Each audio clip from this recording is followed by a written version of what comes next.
여러분, 리더 육성 워크숍 그 세 번째 타임인데요. 여러분 해주신 인기사항 부분은 이제 집계가 완료가 됐고요. 이제 저희가 집계 결과를 기다리는 동안 이제 저희 이 발표를 해주실 첫 번째 연사 소개를 시켜드리겠습니다. 국내에서 여성 최초로 학회 회장님이 되신 분이십니다. 대한전자공학회 50대 회장을 역임하고 계시는 이화여대 전자공학과 임혜숙 교수님께서 오늘 마이스토리 Imagine Your Next라는 제목으로 여러분에게 강연해 주시겠습니다. 여러분 안녕하십니까? 목소리 잘 들리십니까? 네. 네, 반갑습니다. 오늘 여성들의 캡스톤 경진대회하고 리더십 워크숍이 있다고 들었습니다. 많이 떨리는 시간 그리고 긴장되는 시간 가지셨을 텐데요. 지금 제 강연 들으면서는 조금 마음을 편안히 놓으실 수 있으면 좋겠습니다. 저는 여러분들한테 어떤 말씀을 드리면 가장 좋을까를 고민을 했었는데요. 여러분들한테 제가 걸어왔던 길을 좀 보여드리고 여러분들의 앞으로 나아갈 길들을 한번 상상해 보시는 시간이 되었으면 좋겠다라는 마음으로 My Story Imagine Your Next라는 제목을 잡아봤습니다. 이 Next 뒤에 들어갈 말로는 뭐 커리어라든가 챌린지라든가 move, step, change 이런 것들이 있을 수 있을 것 같습니다. 제 스토리를 말씀을 드리고 그리고 커리어 어드바이스를 조금 드려보도록 하겠습니다. 저는 이런 길을 걸어왔습니다. 서울대학교 제어기술공학과에서 학사를 받았고요. 학사 졸업 후 바로 삼성 HP라는 회사에 들어가서 연구원으로 좀 몇 년 있었습니다. 그러다가 다시 서울대학교 제어기술공학과 석사를 졸업을 했고요. 그리고 미국으로 유학을 가서 박사학위를 받았습니다. 그리고 미국에서 벨랩이라는 회사에서 3년 한 8개월 정도 연구원으로 일을 했고요. 그 다음에 이제 산호세 캘리포니아 지역으로 옮겨가서 시스코 시스템즈라는 회사에 가서 하드웨어 엔지니어로 또 몇 년 일을 했습니다. 그러다가 이제 2002년에 이화여자대학교 교수로 부임을 해서요. 이화여자대학교에서는 학과장도 하고 부학장도 하고 교무처 부처장도 하고 그리고 올해 1월까지는 학장도 역임하고 일해왔고요. 올해는 2020년도에는 대한전자공학회 회장으로 일하고 있습니다. 저의 이런 인생 경로에서 제가 어떤 경험을 했었고 그 다음에 어떤 생각을 하면서 살아왔는지에 대해서 여러분들에게 한번 말씀드려 보도록 하겠습니다. 학부 시절입니다. 보시다시피 여러분들도 많이들 그러실 것 같은데요. 공대 아르미로서 좋은 점은 있었습니다. 그리고 제어기술공학과에 가게 된 동기는 저희는 1학년 때는 그냥 계열로 입학을 했었습니다. 근데 계열로 입학을 해서 1학년 지내 보면서 자기한테 맞는 전공을 선택해서 올라가는 그런 방식이었는데요. 이렇게 생긴 그 제어기술공학과 팜플렛이 집으로 배달이 됐습니다. 그래서 봤더니 미사일도 하고 로봇도 하고 첨단 기계도 한다라는 그런 걸 보고서 이제 제어기술공학과를 올라가게 되었습니다. 그런데 가자마자 엄청난 좌절을 경험을 했습니다. 여러분들도 혹시 그런 분들이 있을지 모르겠는데요. 전공 공부가 너무 어렵더라고요. 뭐 회로 이론에 전자회로에 그다음에 전기기기 혹시 전기기기의 그 기자가 다 다른 한자인 거 아세요? 정말 모든 공부가 다 하나하나 쉽지가 않아서 굉장히 좌절스러운 시간들을 좀 보냈었는데요. 그럼에도 불구하고 그냥 어떻게든 잘 따라가겠다라는 생각으로 이제 하루도 빠지지 않고 도서관을 다니는 성실함으로 이제 극복을 해 나가고 있었는데요. 유학을 결심하게 된 거는 굉장히 우연한 기회였습니다. 제가 버스를 타고 집에를 가는데 버스 안 뉴스에서 올해도 정부는 국비 유학생 100명을 선발하여 라는 뉴스가 나오더라고요. 그래서 그 뉴스를 듣는 순간 귀가 번쩍 뜨였습니다. 국비 유학생이 돼서 유학을 가면 좋겠구나라는 생각을 하게 되었습니다. 그래서 대학을 졸업하자마자 국비 유학 시험에 응시를 했습니다. 그런데 바로 탈락을 했습니다. 그래서 놀 수는 없으니까 회사에 취업을 해서 또 내년에 재시도를 해봐야겠다라고 생각을 하고 삼성 HP라는 회사에 취업을 했습니다.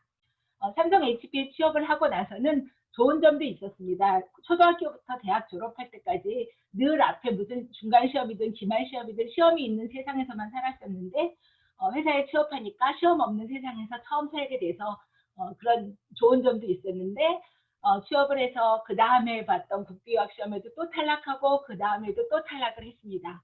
그래서 왜 이렇게 탈락을 하는지 이유를 잘 몰랐었거든요. 그러니까 그 필기 시험은 쉽게 통과를 했는데 면접 시험에서 계속 떨어지더라고요. 그래서 왜 떨어지는지를 몰랐었는데 제 주변에 있는 선배들이 특히 석사를 졸업한 선배들이 한 번에 탁 붙어서 가는 것을 보고 아, 나도 석사 과정을 가야겠다라는 생각이 들어서 국내에서 다시 석사 과정에 입학을 했습니다. 그리고 나서 석사 과정을 다니면서 결혼을 했고요. 그리고 석사를 졸업하고 난 다음에 국비 유학 시험에 재도전을 해서 바로 붙었습니다. 그래서 이제는 그리고 이제 결혼한 남편도 같이 붙어서 국비 유학생 부부가 되어서 텍사스 오스틴으로 유학을 떠나게 되었습니다.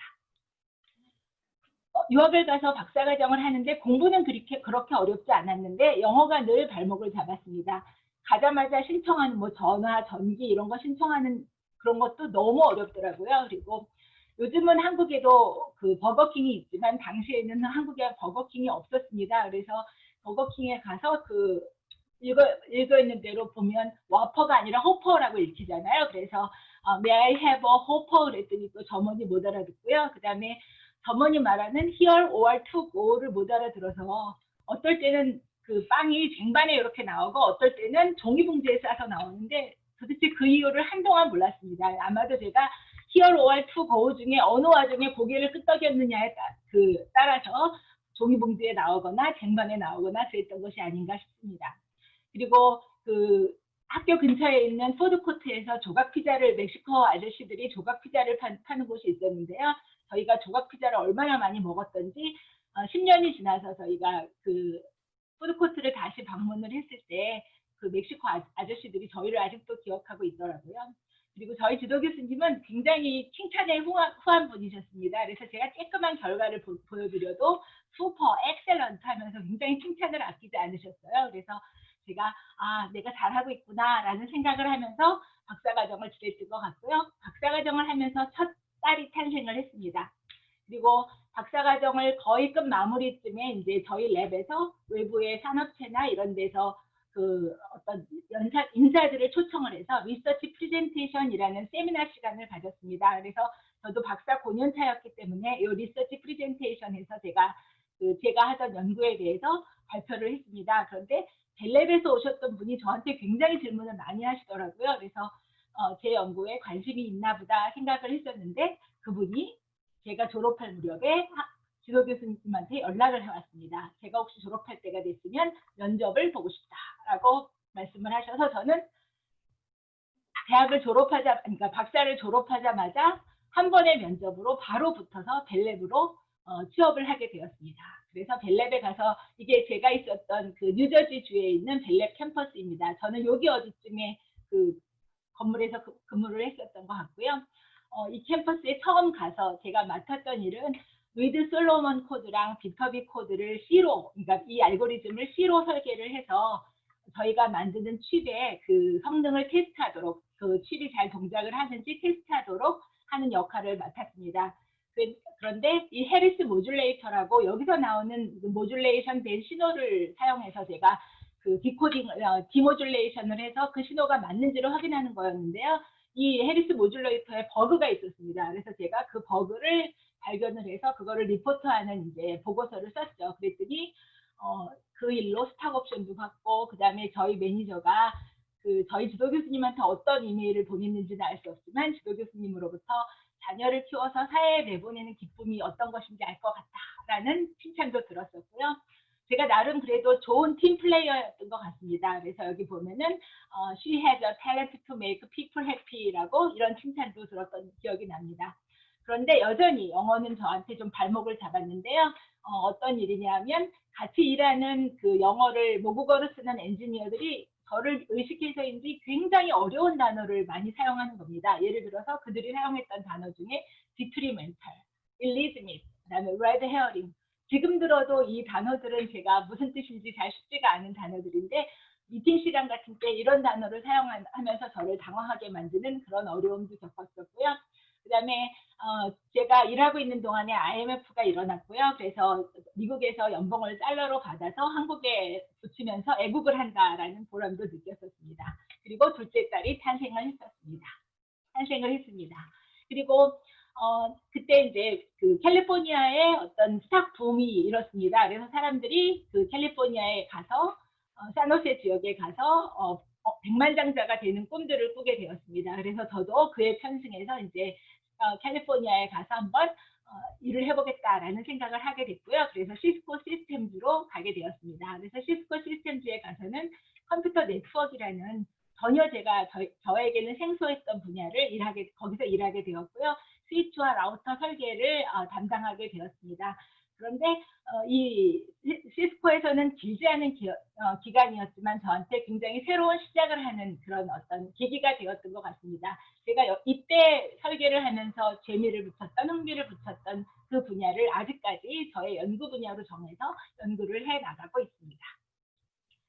이제 이화여대에서의 일을 말씀을 드릴 예정인데요. 이화여대에 들어가기 전에 노벨 물리학상을 받았다는 그 리처드 파인만이라는 분이 하신 말씀을 한번 소개해 드리도록 하겠습니다. 리처드 파인만께서 천재가 되는 법을 얘기해 주셨습니다. 여러분 혹시 궁금하지 않으십니까? 자, 천재가 되는 법은 뭐냐면요. 여러분들의 마음속에 그 몇 개의 여러분들이 풀고자 하는 문제를 몇 개 그냥 늘 집어넣어라라는 거예요. 그리고 대부분의 경우는 그게 그냥 거의 잠자는 상태에 있을 것 같은데 여러분들이 새로운 어떤 트릭을 배우거나 새로운 결과를 얻게 되거나 이랬을 때마다 여러분들이 이 문제에 혹시 이 방법이 적용이 가능한가 한 번씩 테스트를 해보래요. 그러다가 어쩌다 한번 만약에 적용이 가능해지면 사람들이 말할 거래요. 얘가 이걸 어떻게 생각해냈대 그래? 걔는 천재임에 틀림없어 라고 말할 거라고 합니다. 저도 이화여대에서는 또 연구만 생각하면서 살았습니다. 그래서 연구하는 일이 너무 재밌고 좋아서요. 양치질을 하다가도 아이디어가 생각나고 집에 가는 버스에서 창밖을 내다보다가도 아이디어가 생각나고 그러면서 설레는 아침을 맞았습니다. 어저께 생각한 아이디어를 빨리 학교 가서 구현을 해보고 싶어서 그런 설레는 아침을 맞은 날이 많았고요. 그렇게 하면서 굉장히 좋은 연구 결과들을 많이 얻었습니다. 그래서 많은 상들도 탔고요. 특별히 올해는 과학기술유공, 과학기술포장도 받았습니다. 학교 행정은 피할 수 없는 거라서 맡아서 하기는 했습니다. 그래서 뭐 학과장도 하고 부학장도 하고 부처장도 하고요. 그다음에 공대 학장도 역임을 했고요. 학장을 하면서는 그래도 제가 뭔가 그 공대에 좀 남을 만한 어떤 일이 있으면 좋겠다라는 생각이 들어서 새로운 학생들 그 장학금 제도도 만들고요. 그다음에 그 새로운 입학 제도도 만들고 그다음에 도서관 리모델링 사업도 외부 펀드를 가져다가 하고 그런 일들을 했습니다. 그다음에 사회봉사 학술 부분인데요. 여성공학 인재 양성 사업이라고 그 교육부에서 그 지원하는 사업이 있습니다. 그 사업단장을 3년 하면서 굉장히 학생들을 그러니까 여학생들을 공학교육을 시키는 데 있어서 어떤 교수법이 좋은지 어떤 교수 방법이 있는지 그런 것들에 대한 연구도 하고요. 그다음에 위업데이라고 이렇게 많은 그 사업을 하는 학교들이 모여서 이런 파티도 축제도 하고 그랬습니다. 그리고 현재 한국공학칼리먼의 정회원으로도 일하고 있습니다. 그리고 앞서 말씀드린 대로 대한전자공학회 74년 역사의 첫 여성 회장입니다. 오늘 그 전기학회 회장님께서 49대 회장이라고 하셨는데요. 저는 50대 회장입니다. 그래서 50대 만에 첫 여성 회장이 나왔습니다. 저희 대한전자공학회는 여성 회원의 비율이 3.2%고요. 평생 회원의 비율은 2% 미만입니다. 이런 데서 여성 회장이 나왔다는 것을 보면 제가 생각하기에 대한전자공학회가 굉장히 선진적인 학회가 아닌가 싶고요. 그다음에 올해 1월에 코로나 사태가 터지기 직전에 바르셀로나에 가서 이렇게 국제학술대회도 개최하고 왔고요. 그리고 이 SK 하이닉스, 삼성전자 이런 회사들하고도 잘 협력해 나가고 있습니다. 제가 회장이 된 데는 굉장히 오랫동안 학회에서 봉사를 했기 때문인데요. 2007년에 총무간사로부터 시작해서 이사 6년, 상임이사 4년, 부회장 4년을 하면서 회장이 될 준비를 했고요. 회장이 되어서 이런저런 새로운 제도도 만들고 새로운 활동 그리고 사업들을 진행해 나가고 있습니다. 이제 마지막 부분인데요. 그러니까 그 저의 스토리의 마지막 부분인데요. 그 철학이 없어서 고민하는 사람들을 위해서 어떤 분이 이런 말씀을 해주더라고요. 일하고 연대하고 놀이하라라는 얘기더라고요. 그래서 저도 요거에 맞춰서 한번 저의 철학을 생각해 봤습니다. 그래서 일하는 부분은 제가 하고 싶은 일 하면서 내가 가진 재능을 공공의 선과 공익을 위하여 일하겠다라는 생각을 하고 있고요. 그 다음에 일하는 방식에 있어서는 하지 않아도 될 때, 아직은 데드라인이 많이 남아있어서 하지 않아도 될 때 일을 하면 굉장히 창의성도 발휘하고 더 좋은 결과를 얻게 되더라고요. 그래서 하지 않아도 될 때 일을 한다라는 생각을 하고 있고요. 연대 부분에서는 뭐 일부러 이렇게 사람들하고 뭔가 네트워킹을 하고 그런 노력은 많이 하는 편은 아닌데요. 그냥 한번 인연이 맺어졌으면 그 인연, 맺은 인연을 소중히 여기겠다라는 생각으로 살아가고 있습니다. 그리고 놀이 부분에서는 열심히 운동하고 산책도 하고 그리고 한 번씩 일주일에 한두 번씩 일기도 쓰고 잠도 잘 자려고 노력을 하고 있습니다. 그래서 운동은 테니스를 좋아하는데요. 요즘은 코로나 사태로 한동안 못 치고 있습니다. 그리고 법률 드라마, 미국 법률 드라마를 보는 것을 좋아합니다. 다음은 커리어 어드바이스 드려보도록 하겠습니다. 우리나라의 지금 현재 과학기술계의 현상을 한번 살펴보도록 하겠습니다. 공학계열 여성 인력 비율은 2018년 기준으로 학사가 22.4%, 석사 19.8%, 박사가 13.4%에 불과합니다. 보시다시피 학사, 석사, 박사로 가면서 그 비율이 점점 떨어지는 것을 볼 수 있고요. 과학기술 연구개발 인력 중에 여성은 19.3%에 불과한데 더 문제가 되는 것은 비정규직 비율에 있어서 남성보다 여성이 비정규직 비율이 훨씬 높습니다. 그래서 예를 들어 남성은 정규직으로 81.2%가 일하는 데 비해서 여성은 약 60%밖에 정규직으로 일하고 있지 못합니다. 경제활동 참가율을 한번 살펴보면요. 이게 경제활동 그래프인데요. 남자들이 이렇게 쭉 완만하게 상승을 해서 50대, 60대에 이렇게까지 쭉 완만하게 유지를 하다가 마지막에 이렇게 뚝 떨어지는 현상을 보이는데 반해서 여자들은 이렇게 20대 초반에는 오히려 여자들이 더 많이 사회에 나가는데요. 이 30대에 접어들면서 톡 떨어진 다음에 거의 회복하지 못하고 여기서 살짝 회복하고 그 다음에 뚝 떨어지는 걸 볼 수 있고요. 또 문제가 되는 거는 공학계열, 여기 지금 파란색이 공학계열인데요. 자연공학계열 여성이 일반 여성들에 비해서도 경제활동 참가율에 있어서 더 낮은 것을 볼 수 있습니다. 그리고 공학계열 여성 교수 현황을 한번 살펴봤더니 3 내지 7%에 불과합니다. 이화여대는 23%인데요. 대부분의 학교에서 3 내지 7%밖에 여성 교수가 없습니다. 그리고 2019년 고려대에서 다양성위원회 보고서를 냈는데요. 여성 교수 비율이 16.1%인데 문제가 되는 것은 이것도 낮은 수치지만 문제가 되는 것은 교무위원은 4.5%에 불과하다라는 보고서를 냈습니다. 그래서 이런 원인을 한번 살펴보겠습니다. 첫 번째 원인이 여성이 극소수인 남성 중심적 조직 문화가 원인에 있지 않나라는 생각이 듭니다. 그래서 업무 진행에 있어서 적절한 도움을 받지 못하고 과다한 대표성으로 인한 압박도 받을 수 있고 그다음에 조직 내 여성 관리자가 극소수여서 여성의 전체적인 입지가 약하다는 거, 학연 등을 활용한 네트워킹이 어렵다, 리더로 성장시켜주고자 하는 지원 세력이 적다, 정보에 늦고 의사결정에 있어서 발언권, 주도권을 갖기 어려워서 업무 대처가 소극적이 되는 경향이 있고 육아휴직 등을 조직에서는 지불하지 않아도 되는 엑스트라 코스트로 인식하는 경향이 있는 것은 아닌가라는 생각이 들고요. 그다음에 여성들이 돌봄으로 인한 경력 단절이 많이 일어납니다. 그래서 돌봄이 필요한 가족이 있을 때 이게 가정 내에서 해결이 되어야 되는 현재 현실에 이 돌봄은 여성의 몫이다라고 생각되는 사회적 인식이 문제가 있는 것 같고요. 그다음에 우리나라 대학 입시가 상당한 정보와 시간이 요구되는 그런 대학 입시도 문제의 하나인 것 같습니다. 그리고 노동시장이 너무 경직되어 있는 것은 아닌가 싶습니다. 그래서 여성의 생애 주기에 따른 어떤 근무 유연성이 제공되지 않고 근무 환경이나 직무, 근로 조건이 여성에게 굉장히 불리한 것 같고요. 그 다음에 여성의 특성 또한 좀 이거는 일반화하기는 좀 어렵지만 롤모델이 너무 없어서 목표 설정이 쉽지 않은 것 같고 또한 큰 책임을 맡으면 내가 가정이나 이런 거를 소홀히 하게 될까봐 좀 두려워하는 것이 아닌가 싶습니다. 재원입니다. 그냥 원인에 따른 재원이 되겠습니다. 조직 문화는 확실히 개선이 돼야 됩니다. 구성원의 다양성 확보 그리고 다양한 구성원들의 상호 협력이 조직의 성과 및 발전에 중요한 요소라는 인식 개선이 필요합니다. 그래서 다양성 확보를 위한 정책적 결정, 제도 등이 필요하고요. 출산, 육아, 자녀 교육의 시기를 순조롭게 지나갈 수 있도록 교육 체계가 마련되고 사회 시스템이 마련돼야 된다라는 생각이 들고요. 그다음에 인식 개선, 아까 말씀드린 교육 제도가 개선이 되어야 됩니다. 그리고 재교육도 굉장히 중요할 것 같습니다. 이렇게 노동시장으로 진입한 20대 여성들이 50대 이후까지 경력 개발 및 유지를 계속해 나갈 수 있도록 재교육과 연수 등의 제도가 필요하다라고 생각이 들고요. 경력 단절이 있었을 때 노동시장 재진입을 위한 교육체계의 정립이 필요합니다. 그리고 대학 교육도 이 정규직을 얻을 수 있는 그런 전공을 선택해야 될 거다라는 생각이 필요합니다. 자, 그래서 이제 제가 생각하기에 여러분들이 석세스풀하기 위해서 어떻게 해야 될 것이냐라는 생각을 해봤는데요.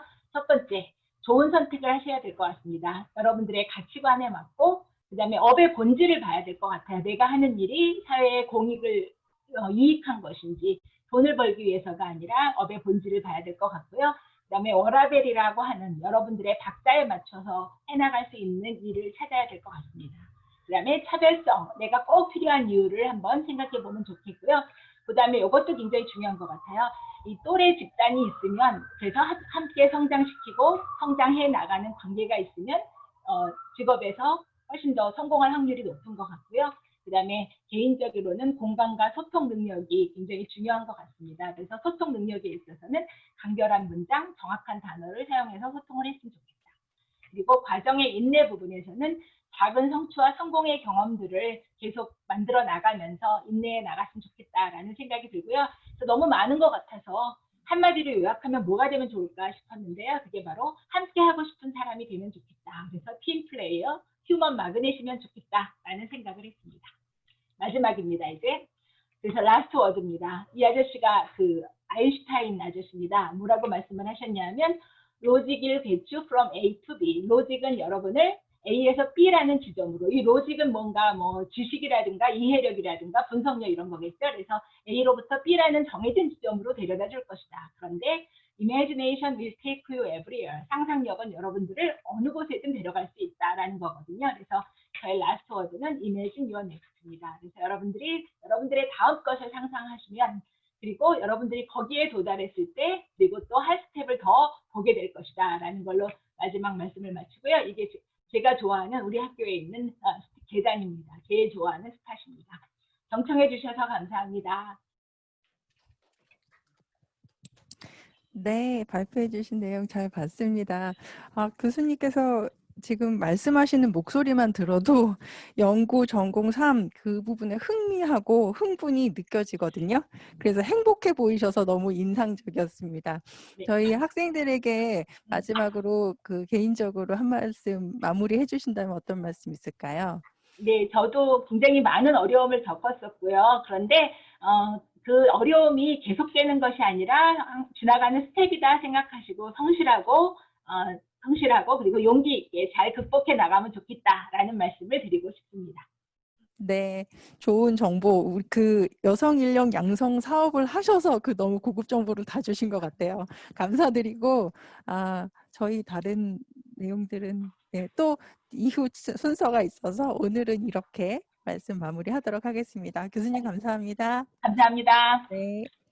자, 저희 리더 육성 워크숍의 첫 번째 연사로 임혜숙 교수님, 저희 대한전자공학회 회장님께서 발표를 마쳐주셨고요. 두 번째 순서로는 글로벌 기업에서 배우는 리더십 원칙이라는 제목으로 현재 세종사이버대학교에서 컴퓨터 AI 공학과 학과장을 맡고 계신 김효정 교수님께서 또 발표해 주시도록 하겠습니다. 네, 방금 소개받은 세종사이버대학교 김효정입니다. 제가 오늘 설명드릴 내용은 글로벌 기업에서 배우는 리더십 원칙인데요. 제가 이 주제를 택한 이유는 제가 이렇게 학계에 오기 전까지는 외국 회사에서 근무를 했었습니다. 그래서 한국 IBM에서 한 27년 근무했고요. 그다음에 아마존 웹서비스 클라우드 회사에서 한 3년 근무를 했습니다. 그래서 사실은 제가 학계에 돌아오기 전 한 30년은 외국 기업에서 근무를 했습니다. 그래서 어떻게 보면 저한테는 행운이었던 것 같아요. 왜냐하면 사실 이제 한국 IBM은 굉장히 평등한 그리고 다이버시티를 강조하는 회사였고요. 거기서 어떻게 보면 저를 키워줬다고 볼 수 있을 것 같아요. 그리고 아마존 웹서비스, 그러니까 제가 학계로 돌아오기 한 2년 전까지 근무했던 아마존 웹서비스는 어떻게 보면 제가 앞으로 제2의 어떤 인생을 학계에서 할 수 있도록 하는 뭔가 이제 내가 앞으로 어떻게 성장해야 되는가에 대한 여러 가지 어떤 리더십 원칙, 그리고 근간이 되는 정신 이런 것들을 저한테 제공해 준 것 같습니다. 그래서 여러분들한테도 사실 어떻게 보면 컨닝이 제일 좋죠. 여러분들이 1등을 금방 할 수는 없잖아요. 여러분들이 뭔가 그 커닝 페이퍼를 가지고 배우는 것처럼 이런 글로벌 기업에서부터 어떤 리더십 원칙 이런 것들을 벤치마킹을 하다 보면 여러분들이 자연스럽게 배우실 수 있을 거라고 생각하고 있습니다. 제가 마지막에 있었던 회사가 아마존 웹 서비스라고 있죠. 아마존 웹 서비스는 지금 현재 그 4차 산업혁명에서 가장 강조되고 있는 게 뭐 인공지능 빅데이터라고 얘기하지만 인공지능 빅데이터의 근간을 이루는 거는 이제 클라우드라는 인프라거든요. 누구나 어떻게 보면 IT 자원의 평등을 이제 평등하게 소유할 수 있고 사용할 수 있도록 제공하는 게 이제 클라우드라고 하는 어떤 퍼블릭 서비스라고 보시면 됩니다. 뭐 여러분들이 뭔가 새로운 아이디어가 있어도 그걸 구축하기 위해서는 시스템이 필요하죠. 컴퓨터 뭐 요즘에 하드웨어, 소프트웨어 되게 비쌉니다. 특히 AI 기반으로 뭔가를 하기 위해서는. 근데 그거를 여러분들의 아이디어가 성공할지 실패할지 모르는 상태에서 여러분들이 그 큰 어떤 인프라에 투자를 할 수가 없어요.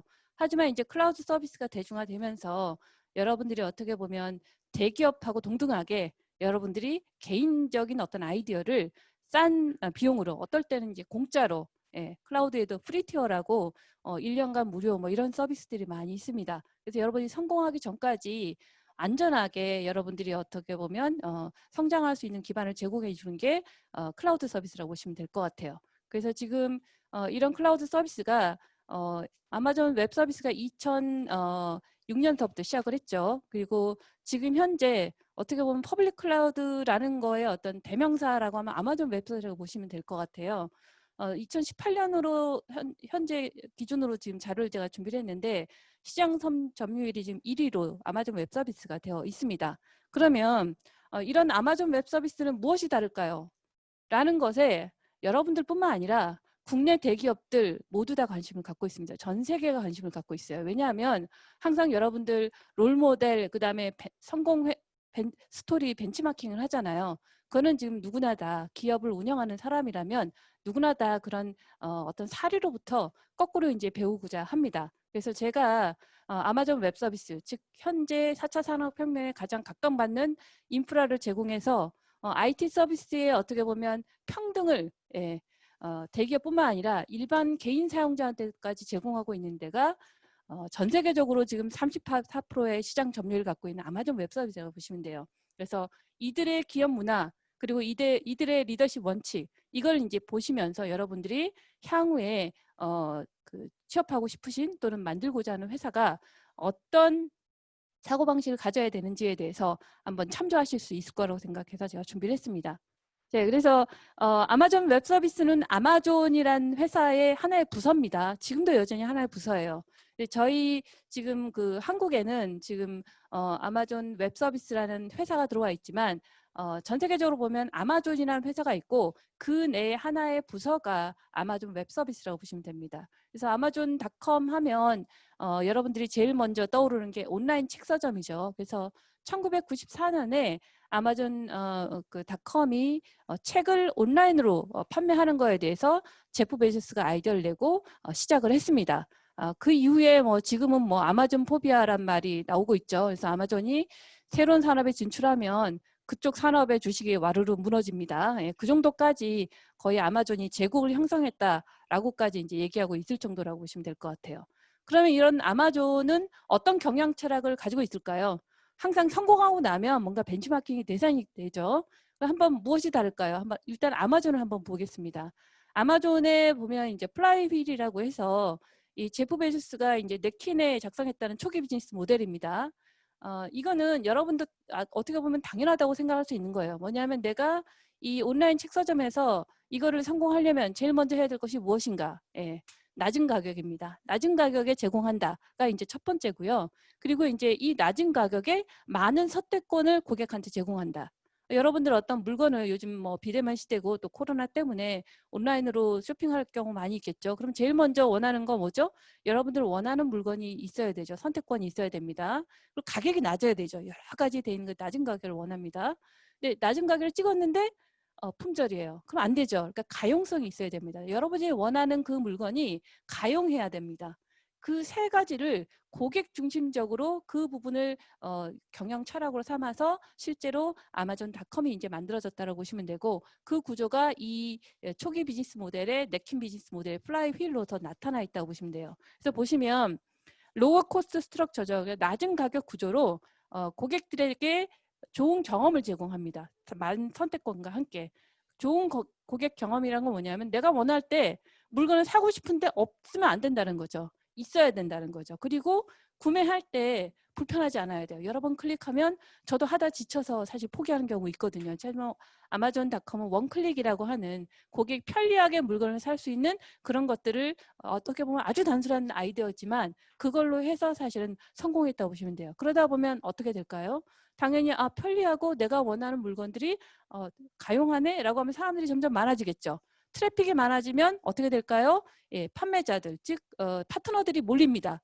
자, 파트너들이 몰리면 어떻게 되죠? 더 적은 가격에 이걸 제공할 수 있는 그런 어떤 인프라의 효율성을 구축할 수 있는 길이 열립니다. 그럼 더 낮은 가격 구조로 고객들한테 제시할 수 있겠죠. 이게 어떻게 보면 선순환의 고리라고 보면 되고 그 부분을 이제 아마존이 제공했다라고 보시면 될 것 같아요. 그리고 이렇게 아마존이 온라인 책서점으로 해서 물건들을 이렇게 팔다 보니 그때 이제 고객들이 얘기하는 그런 트래픽을 감당하기 위해서는 사실은 굉장히 이 확장성 있는 웹 인프라가 필요하겠죠. 이 웹 인프라를 한번 웹 인프라 서비스 자체를 고객들한테 제공하면 어떨까?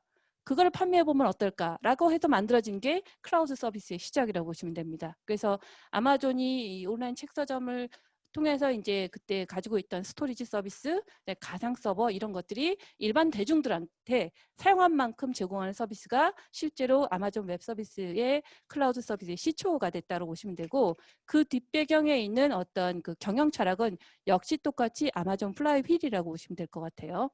근데 이제 이런 어떤 그 클라우드 서비스에서 여러분들 하나 이제 생각을 해보셔야 될 거는 여러분들 뭐 그중 컴퓨터 전공하신 분들도 많이 있으시겠지만 이 클라우드 서비스는 하루가 다르게 새로운 서비스가 만들어집니다. 그러니까 만들어진 서비스도 기능들이 계속 개선이 일어나요. 제가 아마존에 있을 때도 하루에 한 이메일이 한 40개 정도가 기능이 다 개선됐다라는 통지였어요. 근데 그럼 어떻게 이렇게 자주 새로운 기능 개선이 일어날지 그러면 이 조직 문화가 어떻게 될지 그런 것들이 궁금하시죠? 그거는 뭐냐면 고객들의 피드백입니다. 그러니까 일단 고객들이 어떤 특정 서비스 또는 특정 제품을 한번 사용해 봐요. 그러면 이제 여기서 여러분들이 한번 생각해 보셔야 될 게 제품 마인드하고 그다음에 프로젝트 마인드 이 두 가지에 대한 차이를 여러분들이 한번 생각해 보실 필요가 있어요. 여러분들이 뭐 어떤 캡스톤이나 이런 걸로 해서 새로운 아이디어를 제시를 하죠. 근데 자 여러분들이 뭔가 새로운 아이디어를 제품으로서 시장에 내놓는 것과 뭔가 프로젝트를 수행하는 거는 두 가지는 서로 다른 접근 방법입니다. 뭐냐면 프로젝트를 수행한다라는 거는 계약서 내에 주어진 기능을 주어진 시간 내에 주어진 예산을 가지고 주어진 인력을 가지고 안전하게 끝내는 게 이 프로젝트 마인드예요. 하지만 제품 마인드는 뭐냐면 여러분들이 새로운 제품을 만드셨어요. 자 그러면 이 제품이 성공할지 안 할지 궁금하죠. 그럼 여러분들 물어보죠. 이 기능 어때? 그러면서 여러분들 지인들한테도 물어보고. 그러니까 아마존닷컴은 어떻게 했냐면 온라인 책을 팔면서 이 책 하나하나에 대한 피드백을 고객들의 댓글로부터 받았습니다. 그 당시엔 굉장히 혁명적이었어요. 왜냐하면 그때 비난도 많이 받았습니다. 어떻게 책에 대한 어떤 그 평가를 아무것도 모르는 독자들로부터 받을 수 있냐. 그거는 이제 이런 책 관련된 이 산업의 전문가로부터 받아야지 굉장히 어떻게 보면 무책임하다는 평가도 받았거든요. 하지만 계속 밀고 나갔습니다. 그래서 고객들의 어떤 피드백을 집대성한 어떻게 보면 집단지성이죠. 그걸 기반으로 해서 평가를 올라간 어떤 책들을 이제 순위에 올렸고요. 결국 그 모델이 성공한 걸로 보시면 됩니다. 똑같은 모델이 사실 이런 프로덕트에도 그대로 클라우드 서비스에도 그대로 적용이 됐다고 보시면 돼요. 그래서 이 뭔가 이제 여러분들이 새로운 제품을 만들면 이 제품에 대해서 고객들의 피드백, 고객들의 변경 요구사항 이런 것들을 즐겁게 받아들이는 자세 이게 어떻게 보면 제품 기반의 마인드라고 보시면 될 것 같아요. 그래서 그런 어떤 제품 기반의 마인드가 사실 아마존 웹 서비스가 하나하나 만들어 나가는 클라우드 서비스의 하나의 근간이 됐다고 보시면 되고요. 자 그러면 그럼 고객의 피드백을 받아들여서 누군가는 구축을 해야 되겠죠. 누가 구축하냐라고 하면 이 그림에 보면 왼쪽에 투피자 팀이라는 게 있을 거예요. 이게 조직 문화하고 관계되는데요. 회사 내에 6명에서 10명으로 이루어진 작은 스타트업을 만듭니다. 그 작은 스타트업이 투피자 팀이라고 보시면 돼요. 투피자 팀은 의미하는 바는 뭐냐면 한 팀이 6명에서 10명으로 이루어진 근거가 뭐냐면 피자 2조각 가지고 한 끼를 해결할 수 있는 정도의 팀이다라는 얘기예요. 그럼 이 팀들이 하나의 고객의 요구사항들, 그 마이크로 서비스죠. 어떻게 세분화된 어떤 API로 나중에 서비스할 수 있는 그런 어떤 작은 어떤 기능의 책임 단위, 이 마이크로 서비스를 이 작은 스타트업들끼리 알아서 해결하는 거예요. 자, 근데 그러면 이 6명에서 10명을 이루어진 사람들이 그 내에 무슨 프로젝트 책임자가 있고, 뭐 프로덕트 오너가 있고, 뭐 설계자가 있고, 개발자가 있고 이런 게 아니라 여러분들 만약에 6명에서 10명을 이루어진 작은 스타트업을 하나 만든다고 생각해 보세요. 사장과 직원의 구분이 없겠죠. 사장도 개발하고 직원도 마케팅 전략을 내놓습니다. 그렇기 때문에 이 투피자 팀의 하나하나의 개인들은 뭐냐면 설계서부터 구축까지, 나중에 마케팅 프로모션까지 모든 것들에 대한 어떤 역량을 갖춘 A서부터 Z까지 모든 걸 할 수 있는 풀스택 엔지니어의 역량을 가진 사람들로 이루어진 사람들이라고 보시면 돼요. 그래서 만약에 한 명이 휴가를 가면 다른 사람이 그 사람 업무를 받을 수 있어요. 뭐 예를 들어서 저 사람이 휴가 갔기 때문에 저 사람이 설계자인데 올 때까지 승인 받아야 되기를 나는 내 일을 못한다. 이런 식의 구조가 아니라는 거죠. 그래서 이런 어떤 조직 문화와 작은 어떤 책임의 단위, 마이크로 서비스, 그리고 이거를 실제로 다른 어떤 마이크로 서비스 담당하는 조직하고 독립적으로 자동화된 툴에 의해서 개발하고 그걸 배포하고 릴리즈하고 그다음에 고객들의 피드백을 도로 또 받을 수 있는 그런 자동화된 툴이 결합된 거. 이게 사실은 어떤 데브옵스라고 보시면 돼요. 그래서 데브옵스는 보통은 이제 IT에서는 자동화된 툴 정도로만 생각을 하는데 실제로는 조직 문화와 어떤 책임 단위, 자동화 도구가 하나로 합쳐져 있는 거라고 보시면 되고요. 이것들이 어떻게 보면 고객의 피드백을 빠르게 어떻게 보면 그 시장에 출시하기 위한 어떤 그런 어떤 문화와 마인드 이런 게 결합돼서 데브옵스가 이루어졌고 그게 어떻게 보면 지금 아마존의 플라이힐 그게 어떻게 보면 상세 적용되는 아마존 웹 서비스의 내부 근간을 이뤘다고 보시면 될 것 같습니다. 자, 그러면 지금 아마존과 아마존 웹 서비스는 같은 회사입니다. 하는 이제 아마존 웹 서비스 클라우드를 이제 제공해서 그렇지. 근데 그러면 여기 이 아마존이나 아마존 웹 서비스는 인재 채용 원칙이 있어요. 그리고 이 인재를 채용할 때 그 평가하는 기준, 그다음에 이 사람들이 입사해서 그다음에 1년 단위로 업무에 대한 평가를 받겠죠. 그때 평가하는 원칙 이런 것들이 있습니다. 그게 여러분들이 구글에서도 검색해서 찾아보시면 아마존 리더십 원칙이라고 찾을 수 있어요. 여러분들이 이렇게 아마존이나 아마존 웹 서비스 내가 아마존 들어갈 게 아닌데 이걸 알 필요가 있나요? 라고 생각하실 수 있지만 제가 얘기 드렸죠. 여러분들이 들어가고자 하는 대기업들 다 누구를 벤치마킹하고 있다고요? 아마존과 아마존 웹 서비스 특히 이 리더십 원칙을 벤치마킹합니다. 국내 대기업들 CEO들 임원들 만약에 미국 출장 간다. 대부분 뭐 벤치마킹 하러 가겠죠. 어디 가나요? 그 아마존 시애틀 본사로 가서 여러 가지 뭐 물류센터도 보고요. 물류센터 가면 이제 자동화된 키바라는 로봇이 이제 하고 있는 걸 보고 감탄하죠. 그러면 도대체 무엇이 이런 아마존의 어떤 저력을 만들었는가? 다들 궁금하겠죠. 그럼 이제 리더십 원칙으로 다시 들어옵니다. 그럼 앞으로 여러분들이 취업할 회사 그리고 여러분들이 만드실 회사 이런 회사는 어떻게 보면 이런 리더십 원칙 중에 그 필요한 것들은 받아들이고 뭐 너무 좀 한국적이지 않은 거는 좀 약간 이제 수정을 하겠죠. 이런 것들이 이제 앞으로는 여러분들이 잘하는 세대에 적용되는 거기에 되기 때문에 여러분들이 알아야 될 필요가 있다라고 보시면 될 것 같고요. 제가 그래서 그 부분에 대해서 좀 예를 들어서 좀 설명을 드리자면 고객에 집착하라라는 게 있죠. 집착이라고 돼 있죠. 보통 집착하면 나쁜 의미입니다. 근데 여기서의 집착은 뭐냐면 댓글 하나에 집착한다고 보시면 돼요. 여러분들 뭐 고객이 나에 대한 평가를 직원이 댓글로 표현한다고 보시면 돼요. 아주 짧은 글로. 예, 그러면 그런 댓글들이 모여서 나에 대한 평가가 이루어지고요. 나의 입사를 할 거냐 말 거냐가 결정된다고 보시면 됩니다. 그리고 그 이 제품을 개선시킬 거냐 아닐 거냐 고객의 불만사항과 개선사항들이 콜센터든 아니면 인터넷 댓글로서 오겠죠. 그러면 그것들을 모아서 이것들이 얼마나 많은 어떤 개선 아이디어가 특정 어떤 아이디어에서 나왔느냐. 그럼 그거를 이제 투피자 팀한테 개선하도록 이게 이제 제품의 어떻게 보면 새로운 커닝 페이퍼가 되는 거죠.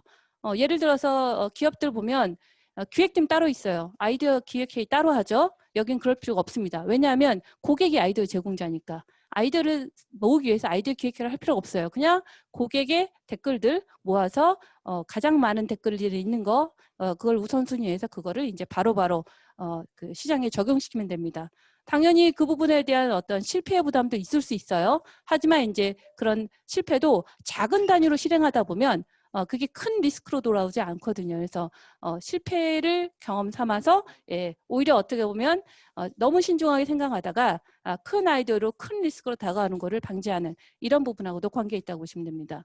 그리고 결과의 주인의식을 가져라라고 했는데 이건 그냥 제가 한마디로 하면 아마존 웹서비스 가면요. 월급의 일부가 주식으로 나옵니다. 그렇기 때문에 주식을 갖는다는 게 어떤 의미를 가지냐면 여러분들이 그냥 아마존 소유자라고 보시면 돼요. 자, 그러면 여러분들 책임의식이 저절로 생기죠. 자기가 한 거에 대한 결과가 어떻게 될지 여러분들이 그 회사의 주인이라고 생각하는 그 자세라가 이제 이 결과의 주인의식을 가져라라는 거라고 보시면 될 것 같고요. 네, 발명하고 단순화하라라는 건 뭐냐면 여러분들 그 아마존닷컴이 온라인으로 물건을 파는 거죠. 기존 오프라인에서는 굉장히 많은 유통체제가 있습니다. 이 유통체제는 어떻게 보면 오버헤드라고 볼 수도 있고요. 기존에 유통에 계신 분들한테 좀 죄송하긴 하지만 일단 벤치마킹이니까 오버헤드일 수도 있고요. 그리고 이제 어떻게 보면 게이트키퍼일 수 있습니다.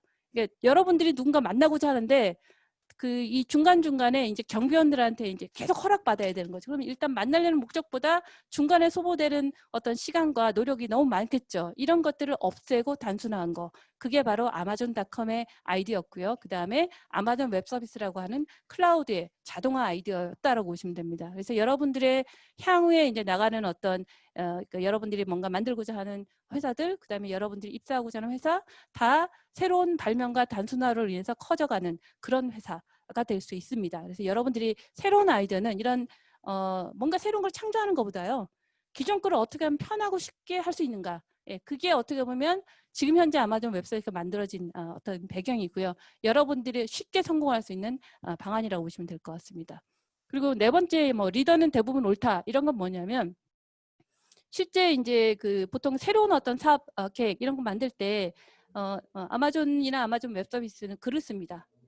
PPT나 이런 거 안 만들고요. 글부터 씁니다. 보통 글을 쓰다 보면 생각이 다 정리가 되거든요. 그리고 글을 쓰다 보면 체계가 잡히게 돼 있어요. 그렇기 때문에 여기 리더가 대부분 옳다라고 하는 거는 내가 어떤 특정 비즈니스를 하고자 했을 때 이 비즈니스가 성공할 거냐 말 거냐 이걸 고민하는 대신에 성공한다고 가정하고 거기에 대한 성공 전략부터 이제 생각하고 글을 쓰기 시작하는 거죠. 그 부분이 이제 리더는 대부분 옳다 쪽이라고 지금 보시면 될 것 같고요.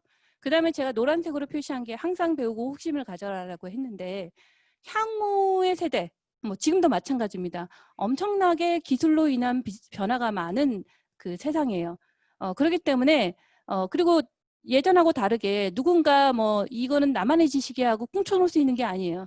오픈 어떤 이노베이션, 오픈 혁신 이런 것처럼 개방형 혁신처럼 새로운 것들을 끊임없이 여러분들이 배우실 수 있고 구글 검색창에서 치면 누구든 자기가 알고 싶은 내용들을 확인할 수 있는 세대거든요. 그러면 지금은 어떤 게 가장 필요하냐면 끊임없이 배우고자 하는 호기심이 있고 그리고 배우고자 하는 어떤 실행을 옮길 수 있는 그런 사람들이 지금 필요한 시대라고 보시면 될 것 같습니다. 그래서 여러분들이 이게 기술이 너무 많이 바뀌어서 피곤해 라는 것도 있을 수 있지만 그거보다는 나는 이런 거 새로운 걸 배우는 게 기뻐. 그리고 지금 예전에 이거는 기능이 A였는데 혹시 지금 또 바뀌지 않았을까?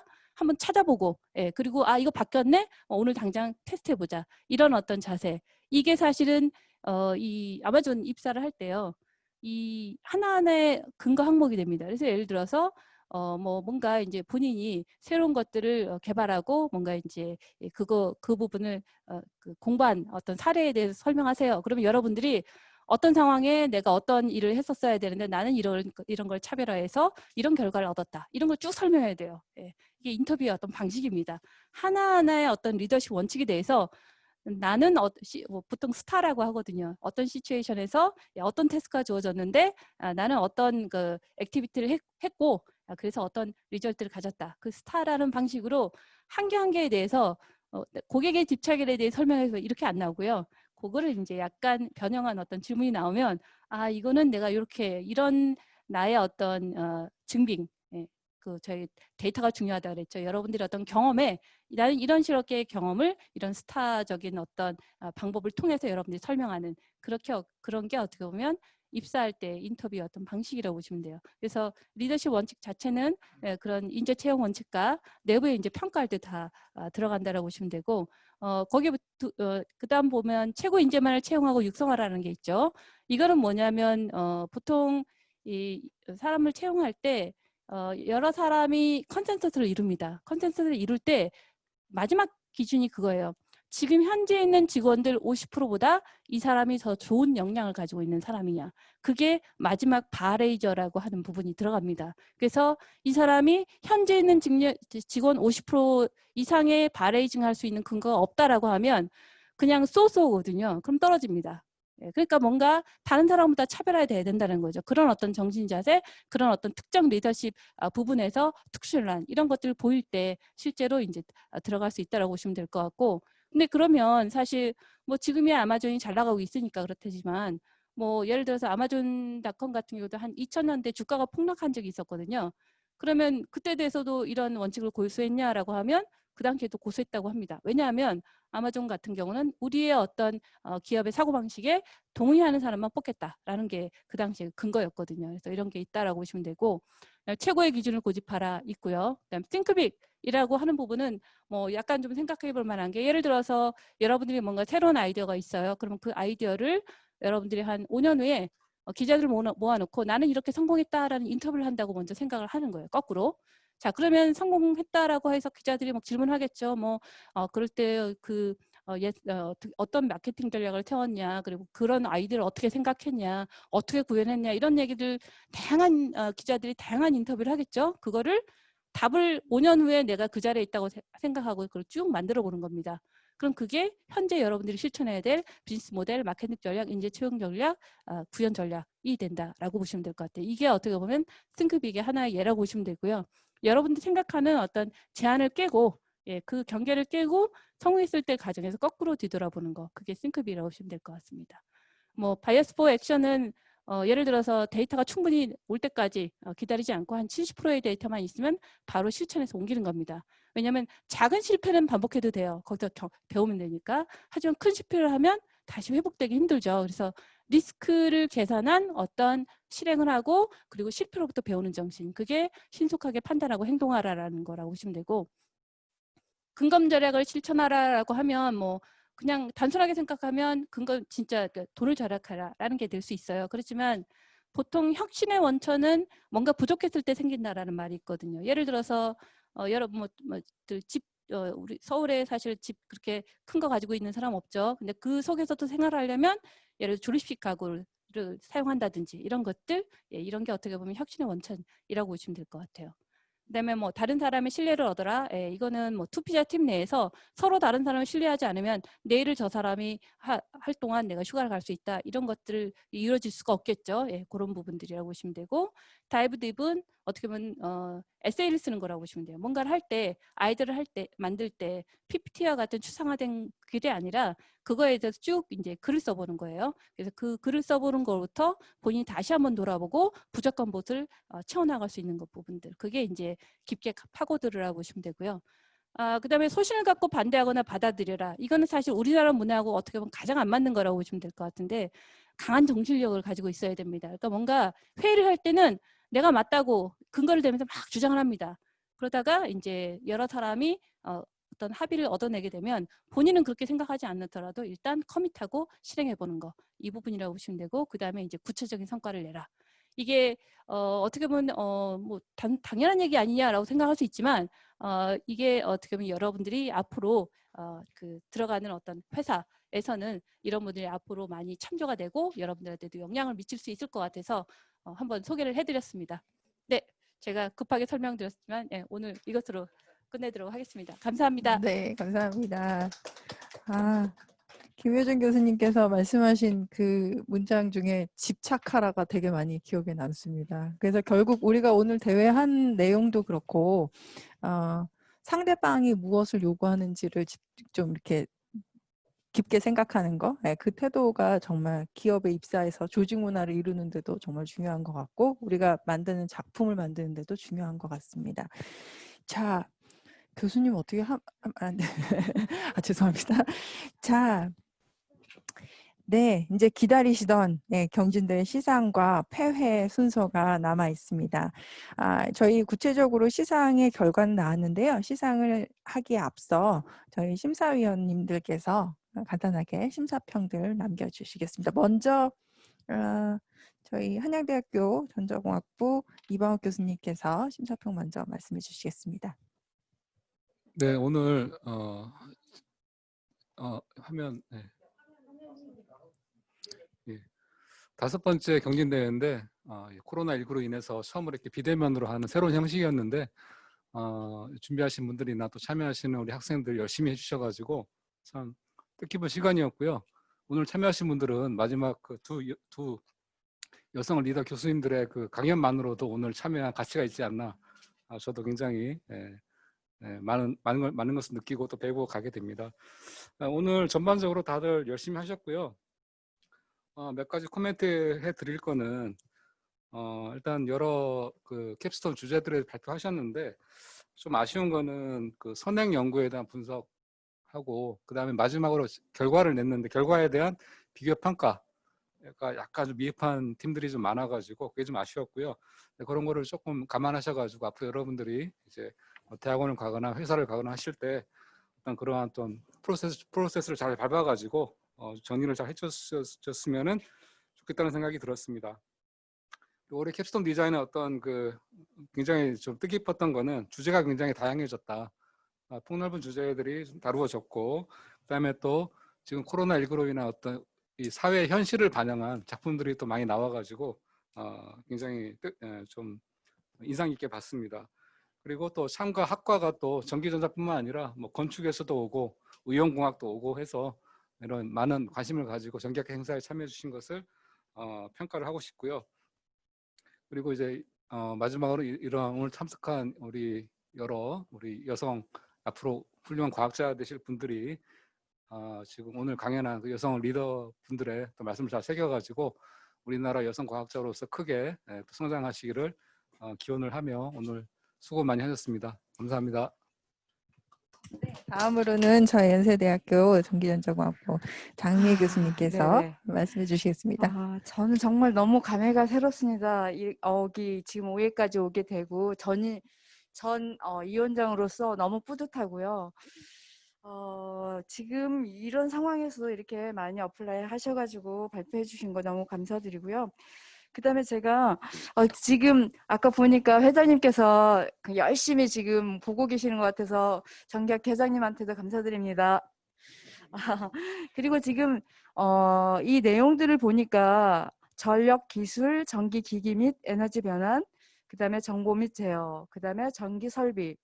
정말 의도하지는 않았어요. 근데 지금 학부생이나 대학원생들이 이걸 발표하면서 저희가 의도하지도 않았고 정말 공정하게 심사를 하고 그랬는데 각 분야별로 하나씩이 다 이렇게 원하는 수준의 이렇게 그 등수 안에 들었더라고요. 정말 이거는 계산하지 않은 거였는데 전력 설비의 한 분야, 전기 기기 및 에너지 변환, 그 다음에 정보 및 제어, 그 다음에 전기 설비 이런 분들이 되어 있어서 야 이게 굉장히 평가도 굉장히 공정해졌구나. 의도하지도 않았는데 그래서 굉장히 뿌듯하고요.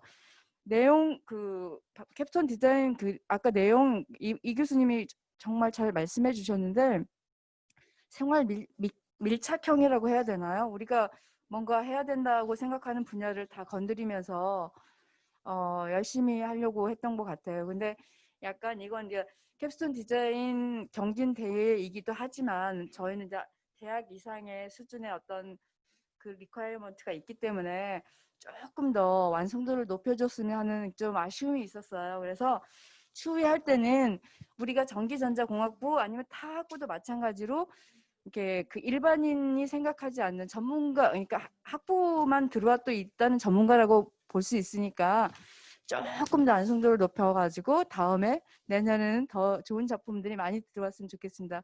수고 많이 하셨습니다. 네, 감사합니다.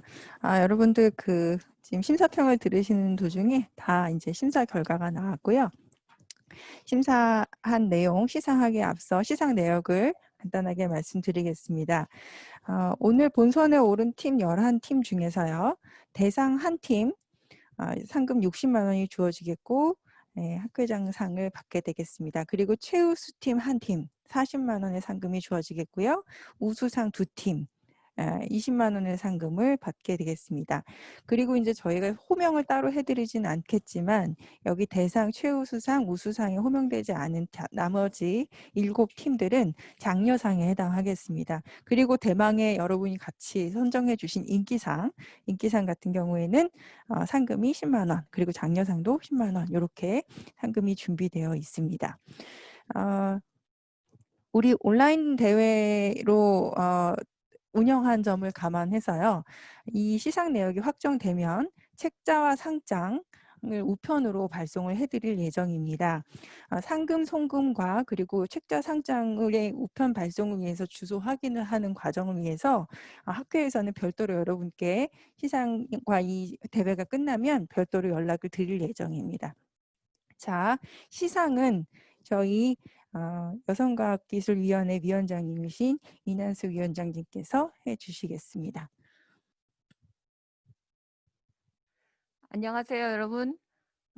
시작할 때 뵙고 지금 마지막에 또 뵙고 싶어서 이렇게 나타났습니다. 장시간 동안 엄청 고생 많이 하셨고요.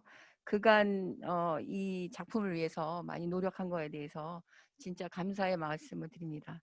어쨌든 오늘 뭐 어쨌거나 경진대회이기 때문에 다들 굉장한 뭐 나름대로 아쉬운 점은 있지만 나름대로 또 열심히 노력한 그 흔적이 많이 있지만 그래도 한 끗 차이로 뭐 상이 조금씩 틀린 부분에 대해서는 서로 각고의 노력으로 제일 좋은 상을 탈 수 있도록 노력을 해주시고 제일 좋은 상을 타신 분들은 계속 정진했으면 하는 바람으로 지금부터 발표를 하겠습니다.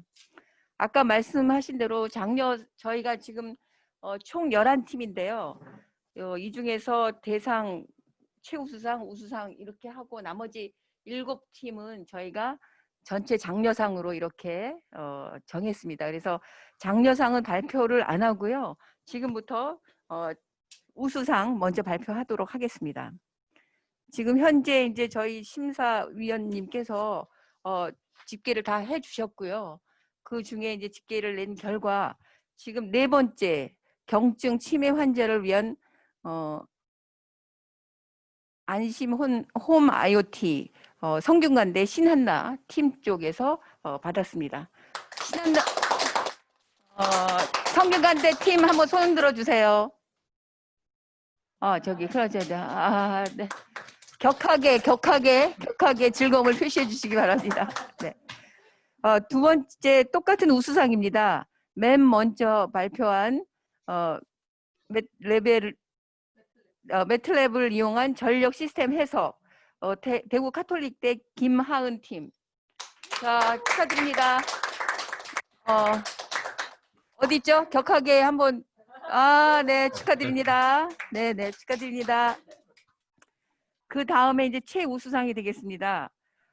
여기는 놀랐습니다. 저희가 사실은 전자 쪽이었는데 여긴 팀이 또 의학공학 쪽이어서 그렇긴 한데요. 맨 마지막 발표하신 마스크 부착형 호흡 모니터링 시스템 전남대 권담비 팀입니다. 어디? 네. 어디시죠? 네. 너무 좀 더 크게 화면에 꽉 차게. 네, 축하드립니다. 자, 오늘의 대상 두두두두두두두두두두. 아까 첫 번째 그 마지막 발표한 5번째 팀입니다. 라이트 도어락이라고 해서 부경대 김희원 팀 축하드립니다. 어디시죠? 어디십니까? 일어나서 큰 인사 한번 하시죠. 네. 네, 아주 축하드립니다. 네. 그 다음에 저희가 이제 이거는 이제 전 팀 대상으로 해서 여러분들이 직접 경청해 주시고 뽑아 주신 그 결과를 토대로 인기상 한 팀을 선정했습니다. 인기상 여기 안 나타나나요? 없어요? 네. 지금 저 화면에 나타났는데요. 저희가 그 설문조사를 대상으로 해서 제일 인기인 것을 해보니 지금 25.9%를 차지한 그 어디죠? 풍력 두 번째 풍력 발전기의 최종 출력량을 위한 팀이 최적 인기상입니다. 인기상 어느 분이시죠?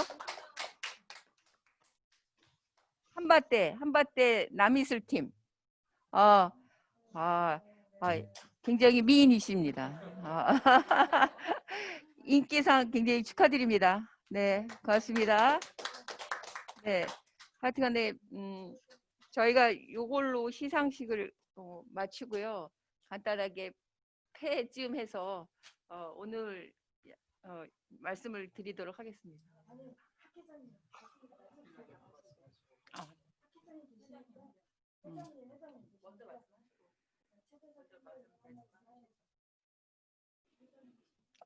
지금 여지껏 쭉 계속 현장에 와 계신 혹시 최재석 학회장님 말씀 한번 마지막으로 들을까요? 잠깐, 예, 이 위원장님, 방금 전에 제가 잘 못 들었습니다. 계속 지금 화면에 멋진 예. 얼굴이 나타나서 마지막 회의할 때 한 말씀 부탁드립니다. 영광입니다. 네. 예, 예, 감사합니다. 예, 대한전기학회 회장 최재석입니다. 제가 중간에 좀 강의가 있어서, 대학원 강의가 있어서 좀 빠졌지만은, 처음에 하고 두 번째까지 보고요. 중간에 한두 개 봤습니다. 그리고 또 회의가 있어서 총장님하고 좀 면담이 있어서 갔다 왔다고 전체를 다 못 봐서 죄송합니다. 근데 처음 보면서 느낀 점이 굉장히 실력이 높다. 처음에 우리 매트랩을 이용한 전력 시스템 툴은요, 제가 고장 전류 지금 강의를 하고 있는데 이 툴을 제가 빌려서 그 교육용으로 좀 쓰고 싶을 정도로 굉장히 좋아요. 그래서 우리 학부생에서 이런 게 나올 수 있나 상당히 감사드리고요.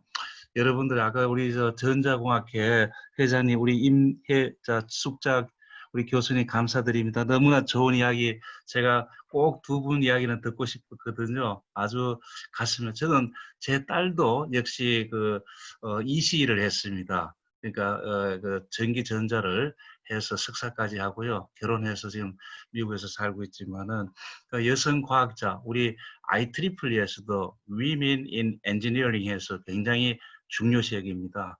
그래서 여러분들 여기서 아까 우리 임 회장님 전자공학회처럼요, 우리 곧 조만간 이 중에서 제가 사진을 몇 장 찍어놨는데 이 중에서 조만간 우리 대한전기학회 회장단 나오시겠나 이렇게 생각합니다. 여러분들 오늘 보고 제가 큰 감동 받았고요. 사실은 이거 가만히 있을 수가 없어서 제가 좀 홍보를 좀 멋지게 하고 싶습니다. 여러 가지 고민을 해서 CNN 뉴스야 뭐 가지만은 우리 국내적으로도 한번 홍보를 하고 싶을 정도입니다. 여하튼 그동안 수고해 주시면 감사드리고 앞으로 앞날에 큰 영광이 있기를 바라겠습니다. 개최를 또 우리 이난숙 위원장님께 큰 박수를 좀 보내드리고 싶고, 특히 또 오늘 사회 보신 우리 한라대입니까? 네, 한라대 한라대 한경희 교수님, 한경희 교수님 깊이 감사드립니다. 우리 큰 박수로 사회를 너무 멋지게 보시는 거예요. 제가 놀랐습니다. 한번 꼭 만나 뵙고 싶습니다. 네, 예, 뵙겠습니다. 감사합니다. 큰 네. 영광이 있기를 바라겠습니다. 감사합니다. 감사합니다. 네. 네, 저희 계획은 없었지만 저희 회장님께서 또 매점 축사를 해주셨는데요. 저희 이제 이 대회를 총기획해 주신 위원장님께서 한 번 더 매점 축사를 해주셔야겠죠? 자. 네. 하여튼 뭐 오늘 그 장시간 동안 여러분께서 많이 작품에 매진해서 해주셨고 또 남의 말 또 팀에 경청해 주셔서 너무 감사드립니다.